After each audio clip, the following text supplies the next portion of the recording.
Hello and welcome to the Reviews Brothers. Everyone loves a hidden gem and most people love the Super Nintendo, and those that don't aren't worth knowing anyway.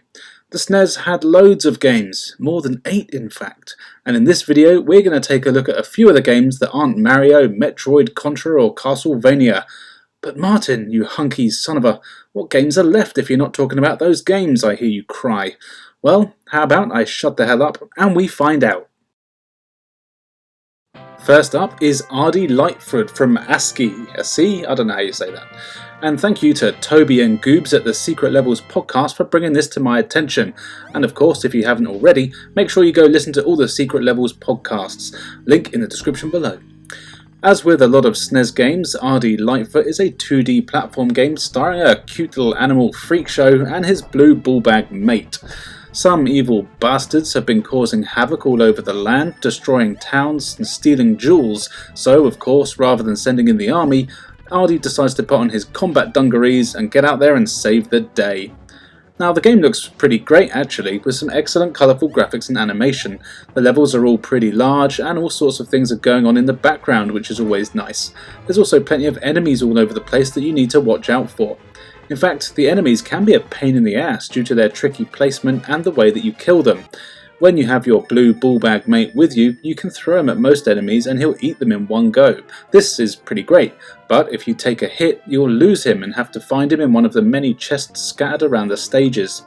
If you don't have him, you have to rely on your pogo stick tail jump thing, which to be fair does kill most enemies quite easily, but it's not that easy to pull off. Also, the hit detection definitely isn't perfect. The game does play well enough though, the controls are good though a little floaty and not as responsive as you'd like, but it's definitely very playable. Getting used to making precise jumping isn't very easy though. Also, some of the bosses are really tough, and a lot of them have a gimmick to defeating them rather than just smashing them in the face, and these can take a while to figure out.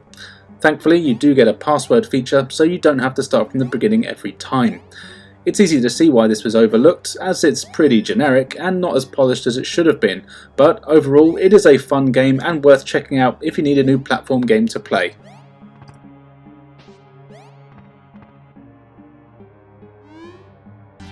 Next up is B.O.B from EA, back when they were liked.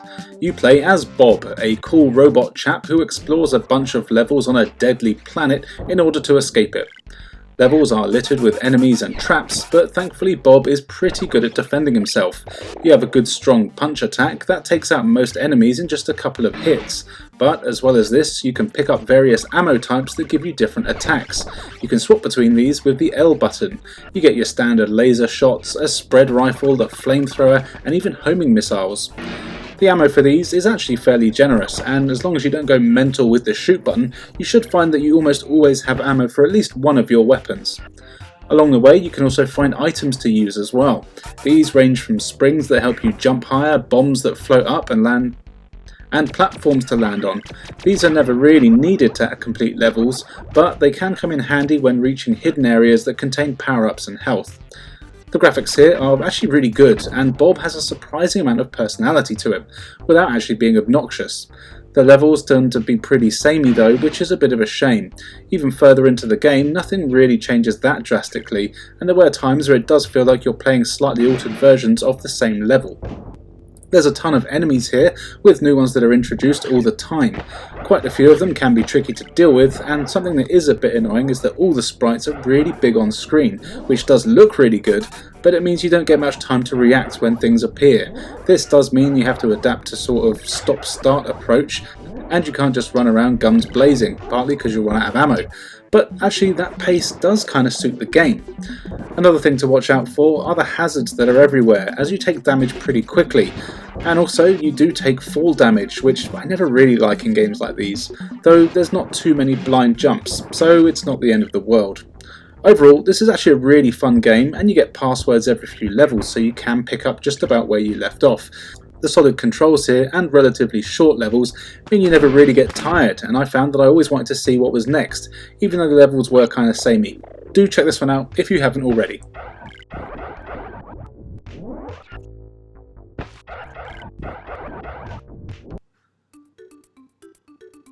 Congo's Caper from Data East is actually a spin-off from the popular Joe and Mac games. You control Congo, who is a monkey that's been turned into a human, or it might be the other way around, I'm not entirely sure. Anyway, you have to make your way through some prehistoric themed levels, caving in the skulls of cavemen and dinosaur alike, so you can rescue your monkey mates. If you ever played a Joe and Mac game, then you'll be right at home here. The game does control very well, and you attack with your club, which works well enough. You can jump and also have a dedicated high jump that you'll need to get around the fairly large levels. It's not a particularly complicated game, and every level is just a case of going from left to right until you reach the exit. But there's a ton of enemies, bottomless pits and other hazards to ruin your day. You'll see breakable blocks around the place that often hide health and other power-ups. To smash these, you need to hit enemies into them, which actually took me way longer to figure out than it should have been. I thought I'd be able to smash them with my club, but most of the time you can't. But then again, I'm not that smart, so you probably figure it out quicker than me. This game is very nice and colourful, with some fun animation. When you take a hit, you'll turn back into a monkey, just like we all do. Take another hit, and you lose a life. And actually, the game is pretty challenging. There's quite a few boss fights here, and these are all surprisingly tricky. As well as this, there's a ton of bonus stages where you can find and collect diamonds which give you extra lives for every 100 that you get. After a few levels, the game goes all Mega Man, showing you the bad guys that you need to smash in the face, and then you can choose the order to take them on. And they are all pretty tough until you learn their patterns. And I'll be honest, the hit detection here isn't the best, so that can also cause problems when they start shooting fire at you. What's cool though, is that if you collect enough health things without taking damage, you basically turn Super Saiyan and become more powerful, move faster, and you can take a few hits before turning back into a monkey. Even though this game was surprisingly difficult, I had a good time playing it, and I would recommend you give it a go.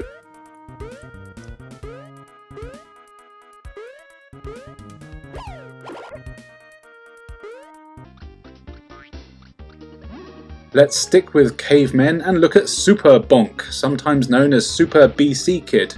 This one was recommended to me by Jay Dizzle in the Secret Levels Discord group, and after playing it I had to try and figure out what type of LSD he'd been slipping me, and I felt like I'd just had a fever dream, but it turned out that it was all real, and the whole game actually happened. As far as I'm concerned, the story for Super Bonk is that a kid took a whole bunch of drugs, and this is the story of him walking to the shops to buy snacks.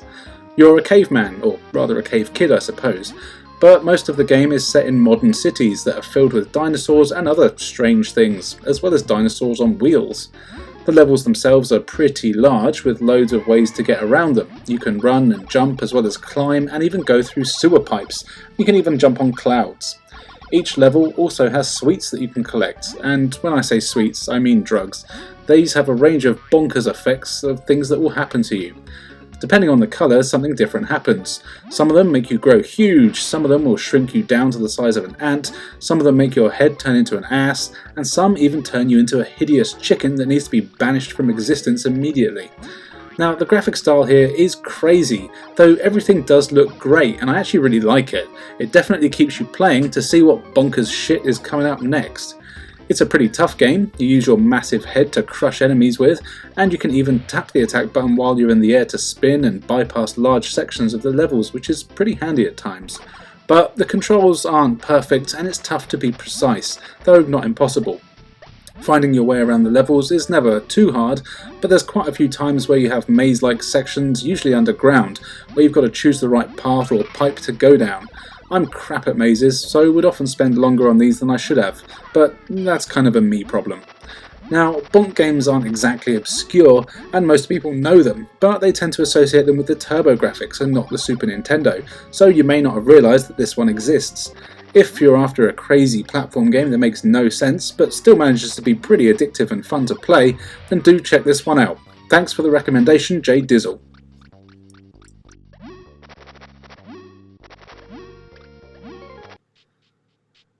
Incantation is an interesting action platform game from Titus, and amazingly, for a game from Titus, it's not a big pile of shite. You're a little wizard bloke and you're fighting goblins with your magic. Now, the game has a very Titus feel to it, but it's definitely one of their more polished titles. Every level sees you exploring high and low, seeking out 3 bits of corn, which you have to give to a goblin gatekeeper who then lets you fight the boss. And yep, that's really what you have to do. The levels have enemies all over the place, as all Titus games do, as well as loads of things to collect that will give you new spells or even extra lives. The enemies here aren't too hard to kill, and the different weapons all do different amounts of damage and work slightly differently. You get some that are just like a normal shot, but then some are like bouncing bombs that can also blow up holes in the scenery, allowing you to find secret areas or even to progress.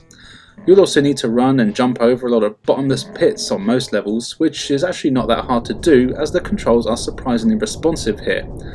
The level design can be a bit of a pain in the arse though, as there's hidden warps and secret passages all over the place that you'll need to use in order to find the corn. Thankfully, they aren't massive. Also, you have a fairly generous health bar, so you don't have to worry about dying instantly when you fall on some hidden spikes or enemies. Something that was a real bollock though is that I got a few levels in and I needed the bomb weapon to destroy a hole in the floor to progress. However, I didn't have that weapon, and there were no weapons that I could find in the start of the stage. This meant that I was just stuck, and I had to actually end up resetting the game. Now, I don't know if that was bad design or if I just missed something, but either way, it did suck. Also, the music here is pretty bad, and very Titus, which I've said a few times, but their games really do have a certain feel to them. Even the sound effects here can mostly be found in other games that they've made for the system. But the graphics are actually really good, and the controls are mostly solid. I'd go as far as to say that this is one of the best games that Titus ever put out, even if that is a pretty low bar. I did enjoy playing it though, and you might too.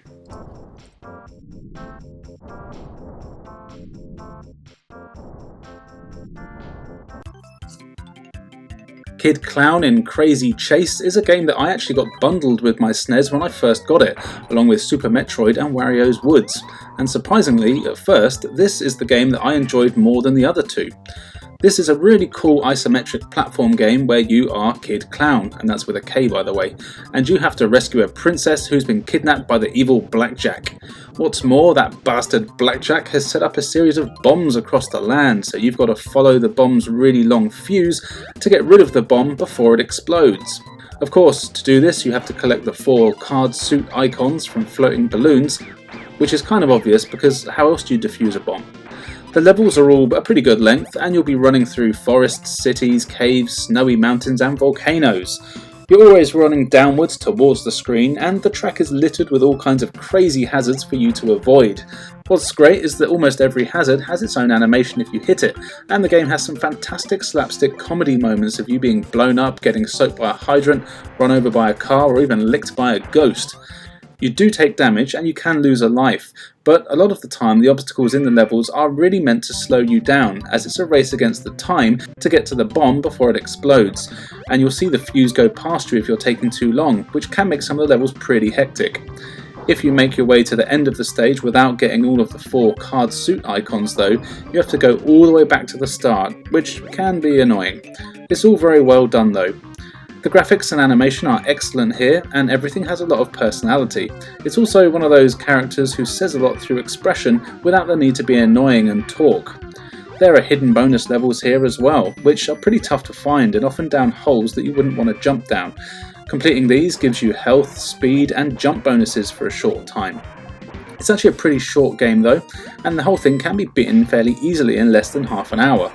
Of course, it's also one of those games that wants you to play through it twice in a row, where the difficulty is then ramped up, and that's when you get to see the real ending. Unfortunately though, there's no save or password, so you do always have to do this 2 times without turning the system off. But you know what, it's so short and doesn't really feel like a chore to do it. I still really enjoy this game, and I'd probably even put it in my top 10 games for the system. It could be nostalgia talking, but it really is an actual fun game that I highly recommend checking out.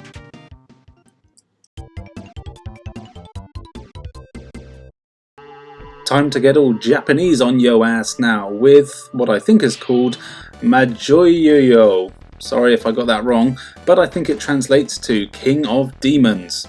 This Japan-only action platform game is an awesome game where you play as a bloke who is out to avenge the death or possibly kidnapping of his family.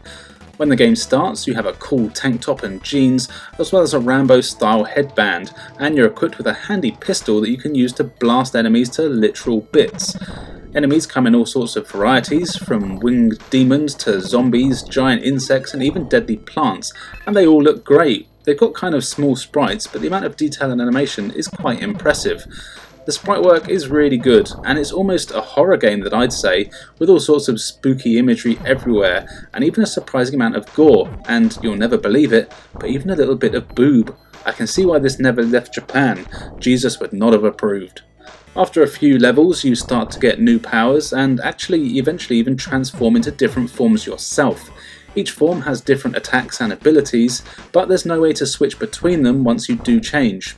What's interesting is that on different playthroughs I sometimes didn't transform at all or had a slightly different transformation. I actually don't know why this was. I'm assuming it's just maybe the items or enemies I killed, or maybe it was how long it took me to beat the level. I really don't know. The levels are great and they're pretty challenging, with a good mix of enemies and platforming. It's definitely not a game that you'll complete on your first try, but it's one that you'll definitely want to come back to time and time again to practice. For me, this was mainly to see what crazy enemies and power-ups I'd get next. There's not a whole load of levels here, but the variety and creepy theme of each one is enough to make you want to play. This game would be especially good to play on Halloween, but really you can't go wrong playing it any time of the year. It's a shame that it's not had a fan translation, or not that I could find anyway, as I'd love to know what the hell was going on. But in the meantime, I'm just happy to have played a more mature game on the Super Nintendo. Imagine if more games were released like this, that would have been amazing. Definitely give this one a go.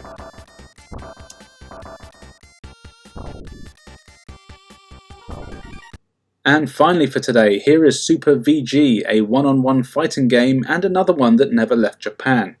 Now, I actually recently talked about a VG game for the PS1 in my PS1 Hidden Gems video, so make sure you check that out. And I was told about this version by a viewer, so thank you Bjorn H for letting me know about this game. Super VG here on the Super Nintendo, as you can tell, is a cool fighting game that plays very similarly to Street Fighter 2, but features an all-female roster of fighters. Each of the fighters has their own special moves and stats, and if you've ever played a Street Fighter game, then you'll immediately feel at home here. Moves are easy to pull off, and the graphics and animation here are very good, and they all look decent too. It's a tough game though, and your opponents are actually always pretty aggressive and don't give you too much time to plan your attacks, but give it a few rounds and you'll soon get used to the pace and you'll be able to win fights. But this is a game that pays off being aggressive, but you do still have to be on your guard. Or you can drop the game to an easier difficulty, I suppose. Button mashing in this game probably won't do you much good though, and you have to fight with some sort of plan. It's fun trying to find out all the different characters' moves, and you'll soon find your favourites, which for me is basically whoever plays like Ryu. But it's still cool to try the other characters to see who stands out. Each person does have their own stage, and though there isn't really much, if anything, in the way of animation outside of the characters, everything is varied and it's all linked to the characters' personalities. As mentioned earlier, controlling this game is decent, but it's not perfect. The hitboxes can be very hit and miss, and there's times where I'd be right up close to an opponent and not hit them, whereas other times I felt like I was miles away and still managed to connect an attack. This is especially noticeable with air attacks. But it was never bad enough to take away from the enjoyment, and while this is nowhere near as polished as Street Fighter 2, it's a very solid alternative that offers some very interesting characters, good control and a decent challenge. If you and your mates want a break from Chun-Li and Cammy, not that anyone would want a break from those two ladies, then this one is definitely a good game to play.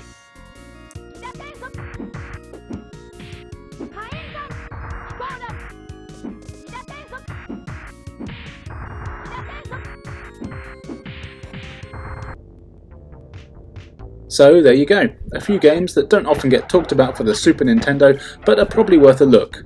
Now I know there's a ton more out there, so make sure you comment below to let me know what I should include if I ever do a part 2, which I'm sure I will at some point. On screen now you can see where you can follow us, so please do, we've got loads of cool content for you to check out. Now all that's left for me to say is thank you for joining us, and we'll see you next time.